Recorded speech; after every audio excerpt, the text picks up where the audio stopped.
Hello student, welcome back to our channel chemistry NEET guide. তো আমাদের যে MCQ সিরিজের ভিডিওগুলো আছে তারই আজকে ক্লাস 11-এর সেমিস্টার 1-এর জন্য কেমিক্যাল বন্ডিং অর্থাৎ রাসায়নিক বন্ধন চ্যাপ্টারটার থেকে প্রথম ভিডিওটা আমরা স্টার্ট করছি। তো চলো দেখে নেওয়া যাক। প্রথম কোশ্চেন আছে, কোনটির বন্ধন কোণ সবচেয়ে কম? দেখো, বন্ধন কোণ ডিপেন্ড করবে কিন্তু এই থিওরিটার উপর। বিএসিপিআরের একটা তো যেটা রুল রয়েছে সেখানে বলছে লোন পেয়ার বিকর্ষণ সব থেকে বেশি, তারপর লোন পেয়ার বন্ড পেয়ার, তারপর বন্ড পেয়ারের সঙ্গে বন্ড পেয়ার। তো দেখা যাচ্ছে এটাতে লোন পেয়ার নেই, একটাও লোন পেয়ার নেই কার্বনে, তাই এর বন্ধন কোণ কিন্তু বেশি হবে সব থেকে।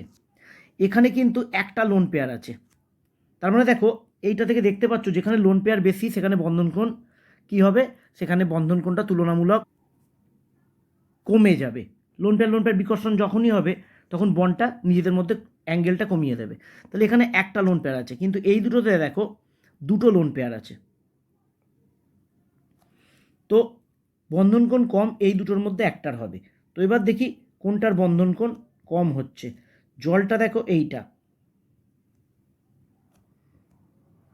আর H2S এইটা, দুটোরই গঠন একই রকম, দুটোতে লোন পেয়ার ইলেকট্রন নিঃসঙ্গ ইলেকট্রন জোড় দুজোড়া করে আছে। তো এখানে তো দেখতে পাচ্ছ লোন পেয়ারের সঙ্গে বিকর্ষণটা এই দুটোর ক্ষেত্রেই, এই জায়গাগুলো দুটোর ক্ষেত্রেই কিন্তু সিমিলার আছে, সেম আছে, তাই এই বিকর্ষণটা সিমিলারই হচ্ছে। কিন্তু এখানে অক্সিজেনের ইলেকট্রোনেগেটিভিটি মোর দ্যান সালফারের থেকে ইলেকট্রোনেগেটিভিটি অক্সিজেনের বেশি। ইলেকট্রোনেগেটিভিটি বেশি হওয়ার জন্য অক্সিজেনের ক্ষেত্রে কী করছে, বন্ধন ইলেকট্রন জোটটা অক্সিজেন নিজের দিকে টেনে রাখছে।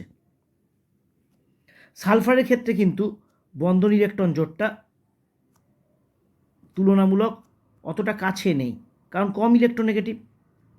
এবার তোমরা দেখো, তোমরা বুঝতে পারবে যে এখানে বন্ড পেয়ারটা কাছাকাছি এসে গেছে বলে এখানে কিন্তু এদের মধ্যে বিকর্ষণটা বন্ড পেয়ারের সঙ্গে বন্ড পেয়ারের বেশি, তাই অ্যাঙ্গেলটা এই যদি বন্ড পেয়ারের বিকর্ষণটা বেশি হয় তাহলে অ্যাঙ্গেলটা কি হয়ে যাবে, অ্যাঙ্গেলটাও বন্ড অ্যাঙ্গেলটা বেশি হয়ে যাবে। বিকর্ষণ করছে তো, এটা তো বিকর্ষণ হচ্ছে, তাহলে বিকর্ষণ করলে এই দুটো বন্ড তো দূরে চলে যাবে আরও, ঠিক আছে? তাই বন্ধন কোণ সব থেকে কম হবে H2S-এ। তারপরে বলেছে নিচের কোণটিতে দ্বিমেরু ভ্রামক নেই। তোমরা যদি প্রত্যেকটার গঠন অ্যানালিসিস করো তাহলে দেখতে পারবে CO2-র গঠনটা হচ্ছে এই রকম। এবার এখানে কোনো লোন পেয়ার ইলেকট্রন সি এর মাথায় নেই, এখানে CH2 বন্ধন ভ্রামকটা এইদিকে কাজ করছে এবং এইটা এদিকে কাজ করছে। তোমরা দেখতে পাচ্ছ এক্ষেত্রে কি ঘটনা ঘটছে, দুটি সমান ও বিপরীতমুখী বল কাজ করছে, দেখতে পাচ্ছ তোমরা ভেক্টর পড়েছো, ভেক্টরের মতো কিছুটা। এক্ষেত্রে দুটো সমান আর বিপরীত, তাই এখানে দ্বিমেরু ভ্রামকের মান কত হয়ে যাবে, 0 হয়ে যাবে। দ্বিমেরু ভ্রামক বলেছে নেই। এই একই লজিকে কিন্তু এটাও মনে হতে পারে তোমাদের, তাই আমি বলবো সবকটা স্ট্রাকচারই তোমরা খাতায় আঁকবে বই থেকে খুঁজে খুঁজে। এটা অসমযোজী বন্ড দেখানো যেতে পারে বা ডবল বন্ড দিয়েও দেখানো যেতে পারে।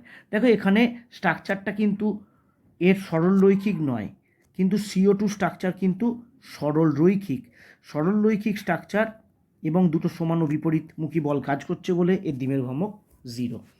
আচ্ছা, তারপরে চলে যাচ্ছি, যে যৌগের সংকরায়ন sp3d তার জ্যামিতিক আকার কী রূপ হবে? তার জ্যামিতিক আকার হবে ত্রিকোণীয়, এটা দ্বিপিরামিডীয়, TBP ট্রাইগোনাল বাইপিরামিডাল, ফুল ফর্ম হচ্ছে ট্রাইগোনাল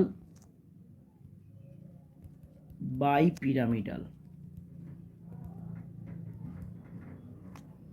যেমন PCl5-এ এইরকম গঠন লক্ষ্য করা যায়। আচ্ছা, তারপরে বলেছে বেরিয়াম ক্লোরাইডে Be পরমাণুর সংকরায়ন। দেখো বেরিয়াম ক্লোরাইড হচ্ছে BeCl2, এটা হচ্ছে বেরিয়াম ক্লোরাইড। তো এখানে বেরিয়াম ক্লোরাইডের যদি আমরা গঠন দেখি, সরলরৈখিক গঠন হয় এবং তোমরা যদি ফর্মুলার সাহায্যেও করতে চাও বা শর্টকাট মেথডেও করতে চাও, দেখো এখানে কোনো লোন পেয়ার ইলেকট্রন নেই, তাই জন্য এখানে দুটোই কি বন্ড আছে, দুটো বন্ডই আছে সিগমা বন্ড। যদি দুটো সিগমা বন্ড থাকে তাহলে সংকর কক্ষকের সংখ্যা হবে 2। দুটো সংকর কক্ষক মানে তার সংকরায়ন হবে sp। তোমরা যদি ইচ্ছে করো ফর্মুলাতেও তোমরা এটা করতে পারো, আমার চ্যানেলে ভিডিও দেওয়া আছে, আলাদা করে প্লেলিস্ট করা আছে রাসায়নিক বন্ধন, বা তুমি যদি আমার চ্যানেলে সার্চ করো যে হাইব্রিডাইজেশন, সেখানে তুমি পেয়ে যাবে, ফর্মুলার সাহায্যে সুন্দর করে বোঝানো আছে। যদি সম্ভব হয় তাহলে আমি ডেসক্রিপশানে সংকরায়নের ভিডিওর লিঙ্কটা দিয়ে দেবো। আচ্ছা, তারপরে বলেছে OF2 ও এর সংকরায়ন।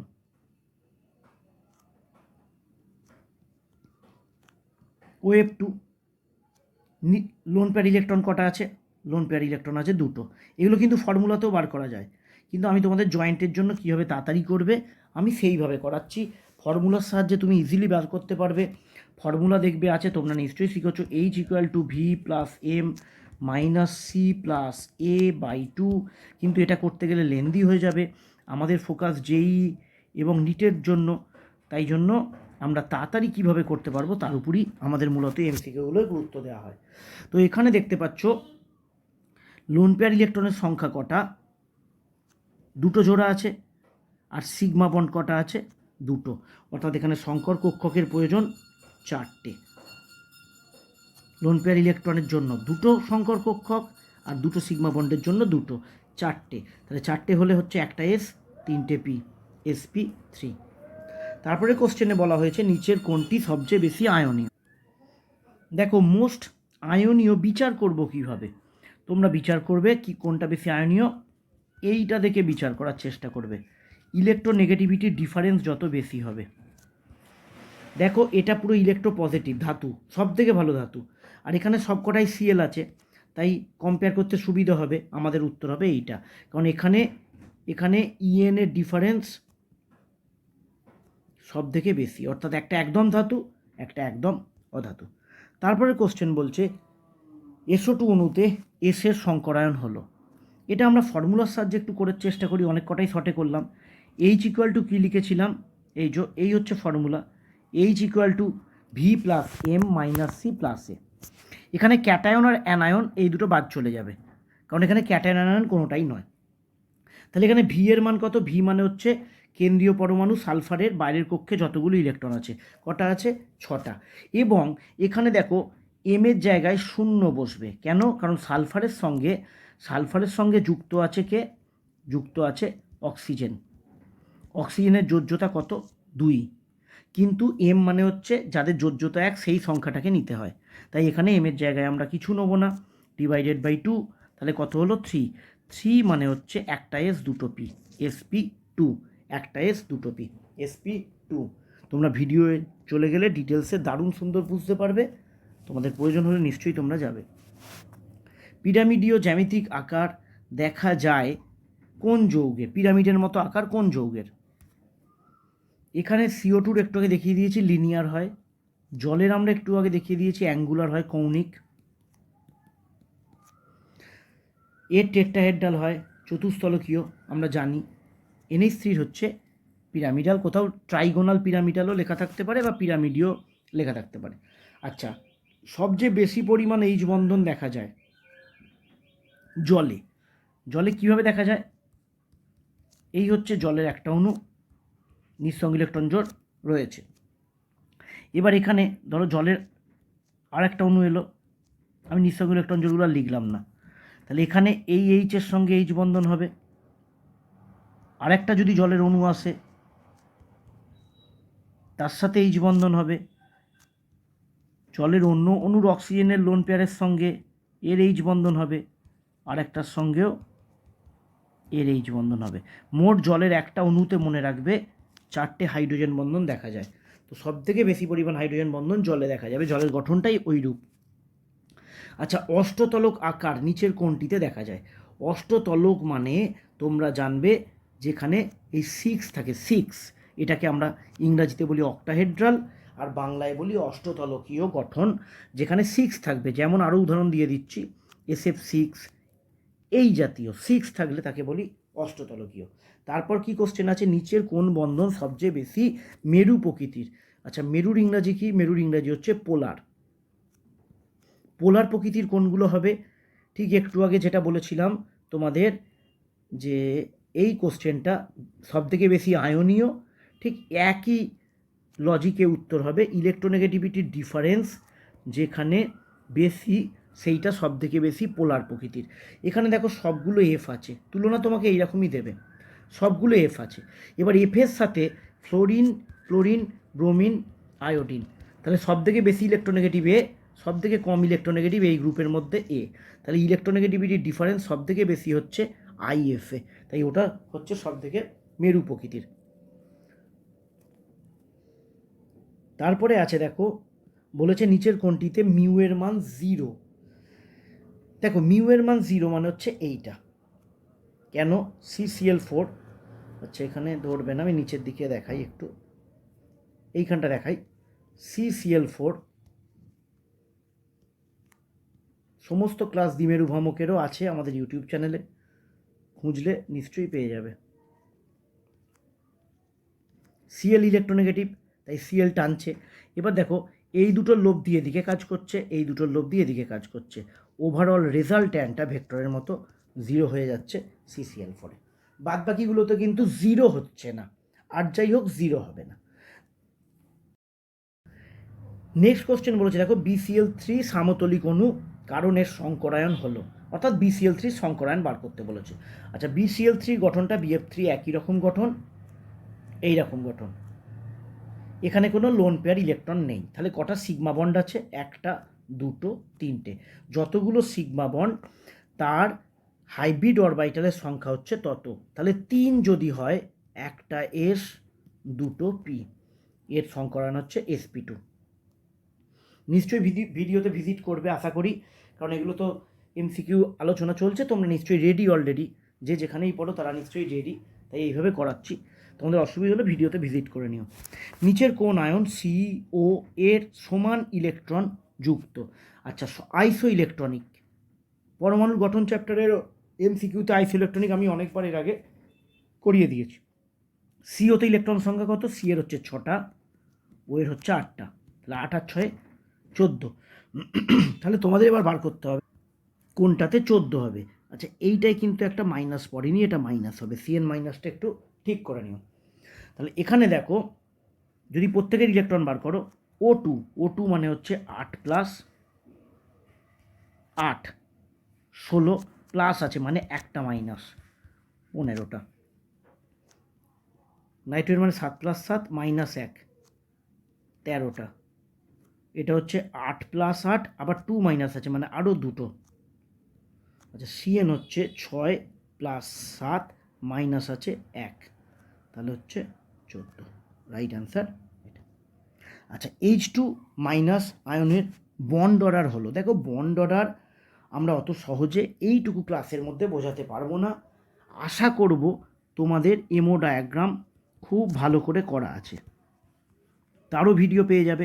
শুধু ইউটিউব চ্যানেলে গিয়ে সার্চগুলো করে নিলেই ভিডিও পেয়ে যাবে, বা রাসায়নিক বন্ধনের প্লেলিস্টে গেলে ভিডিও পেয়ে যাবে। প্রয়োজন হলে নিশ্চয়ই দেখবে, না প্রয়োজন হলে দেখবে না। আচ্ছা H2 মাইনাসের বন্ড অর্ডার হবে আমাদের হাফ। কেন H2 মাইনাস? তাহলে ওর ইলেকট্রন বিন্যাস হচ্ছে সিগমা 1s²। H2 মাইনাস মানে কটা ইলেকট্রন আছে তোমরা দেখো, দুটো হাইড্রোজেনে দুটো, আর মাইনাস আছে মানে মোট ইলেকট্রন 3টে। আর তারপরটা হবে সিগমা 1 এখানে একটা। তাহলে বন্ডিং অরবিটাল দুটো, অ্যান্টি বন্ডিং অরবিটাল একটা। তাহলে বন্ড অর্ডারের ফর্মুলা কি? বন্ডিং অরবিটালের ইলেকট্রন মাইনাস অ্যান্টি বন্ডিং অরবিটালের ইলেকট্রন ডিভাইডেড বাই 2, তাহলে 2 - 1/2 ইকুয়াল টু হাফ। নিচের কোন হাইড্রাইডের স্ফুটনাঙ্ক সবচেয়ে কম? দেখো এরা কিন্তু সব একই গ্রুপের element, oxygen, sulphur, selenium, tellurium একই গ্রুপের এলিমেন্ট। এবার এখানে বলে রাখি, সবথেকে যদি বেশি বলতো এইটার হতো সবথেকে বেশি। কেন? কারণ জলের মধ্যে হাইড্রোজেন বন্ডিং হয়, এরও ভিডিও আছে আমাদের চ্যানেলে। জলের মধ্যে হাইড্রোজেন বন্ডিং হয়, যেই যৌগে হাইড্রোজেন বন্ডিং হয় তার স্ফুটনাঙ্ক বেশি হয়। তারপরে স্ফুটনাঙ্ক বিচার করার প্রসেস হচ্ছে, স্ফুটনাঙ্ক সমানুপাতিক মনে রাখবে আকার যত বাড়ে ভ্যান ডার ওয়াল আকর্ষণ বল তত বাড়ে। তাহলে এর আকার সব থেকে বেশি। তাহলে যেহেতু হাইড্রোজেন বন্ড তাই ফার্স্ট হলো এ, তারপর সেকেন্ড এটা, তারপর আকার একটু কমলো থার্ড এটা, তারপর আকারের জন্য লাস্ট হচ্ছে এটা, এর স্ফুটনাঙ্ক সব থেকে কম। মনে রাখবে স্ফুটনাঙ্ক বিচার করার উপায়, আবার বললাম আকার, আকার যত বাড়বে তত তার স্ফুটনাঙ্ক বেশি হয়। আচ্ছা, তারপরে বলেছে নিচের কোনটির কেন্দ্রীয় পরমাণু sp3 সংকরায়িত, sp3 সংকরায়িত। তো এইবার তোমরা একটু নিজেরা অবশ্যই বাড়িতে করবে, একটু করার চেষ্টা করো। যখন এরম এমসিকিউ পাবে, এর সংকরায়নও বার করবে, এর করবে, এর করবে, এর করবে। এটাতে তোমার লাভ কী হবে? তোমার 4টে প্র্যাকটিস হয়ে যাবে। আশা করব তোমরা সবকটাই নিজেরা করবে। তবু যদি ফর্মুলায় করে দিই, তাহলে এইচ ইকুয়াল টু কী ছিল? ভি প্লাস এম, এখানে কোনো ক্যাটানায়ন নেই, তাহলে প্রথমটার ক্ষেত্রে ভি এর মান হচ্ছে 8, জেনন বাইরের কক্ষপথে 8, জেননের সাথে অক্সিজেন আছে মানে এম এখানে কিছুই নেই, তার মানে 8/2, 4, 4 মানে sp3, প্রথমটাতেই বেরিয়ে গেল। আশা করব তোমরা সবকটা করবে। তারপরে বলেছে নিচের কোনটি জলে দ্রাব্য। দেখো, জলে দ্রাব্য হবে এখানে ইথানল। কেন বলি? কারণ জল হাইড্রোজেন বন্ডিং করে আর ইথানলও এইচ বন্ড করে, তাই জলের সঙ্গে ইথানল সব থেকে ভালো মিশে যাবে, এখানে ইথানলটা জলের সঙ্গে ভালো মিশবে। তারপরে বলা হয়েছে কোনটিতে পিপাই ডিপাই বন্ধন দেখা যাবে। খেয়াল করে তোমরা দেখো, পিপাই ডিপাই প্রত্যেক কটাতে অক্সিজেন আছে, তাই অক্সিজেনের পি অরবিটাল আছে আমরা জানি, কিন্তু দেখো এটা হচ্ছে দ্বিতীয় পর্যায়ের মৌল, এটা দ্বিতীয় পর্যায়ের মৌল, এটা দ্বিতীয় পর্যায়ের মৌল। কেন দ্বিতীয় পর্যায়ের মৌল? ইলেকট্রন বিন্যাসে এদের বাইরের কক্ষপথটা হচ্ছে 2 নম্বর কক্ষপথ, নাইট্রোজেনের 2s2 2p3, তাই এর কক্ষপথটা 2, এরও 2s2 2p1, এরও 2 নম্বর কক্ষপথ বাইরের, কিন্তু এর দেখো 3 নম্বর কক্ষপথ সালফারের। 3 নম্বর কক্ষপথ মানেই সেখানে কি আছে? সেখানে খালি ডি অরবিটাল আছে, খালি 3d আছে। তাহলে ডি থাকলে তবে তো পিপাই ডিপাই করতে পারবে, আগেকার একটাতেও ডি অরবিটাল নেই। সুন্দর করে ব্যাখ্যা করে লিখে রাখবে, এখানে উত্তর হবে SO3 2-। আচ্ছা, তারপরে বলেছে নিচের কোন অণুর কেন্দ্রীয় পরমাণু অষ্টক সূত্র মেনে চলে না। অষ্টক সূত্র দেখবে এর ক্ষেত্রে অষ্টক হচ্ছে, এরও অষ্টক হচ্ছে, এরও অষ্টক হচ্ছে, BF3-তে অষ্টক মেনে চলছে না। কেন মেনে চলছে না? কারণ বোরনের বাইরের কক্ষপথে দেখো 3টে ইলেকট্রন আছে, আর ফ্লোরিনের প্রত্যেকটার বাইরের কক্ষপথে কটা ইলেকট্রন আছে? 7টা করে আছে।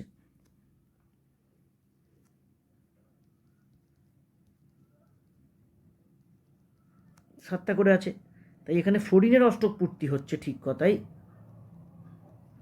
ফ্লোরিনের অষ্টক পূর্তি হচ্ছে, কিন্তু বোরনের দেখো নিজের 3টে ছিল, আর প্রত্যেকটা ফ্লোরিনের থেকে একটা একটা করে নিয়ে 3টে হয়েছে, তার মানে কটা হয়েছে? 6টা, 8টা কিন্তু এর হয়নি। তো এই ছিল আমাদের আজকের প্রথম 20টা MCQ। ঠিক পরের ক্লাসে দেখা হবে আমাদের আবার 21 থেকে 40 পর্যন্ত।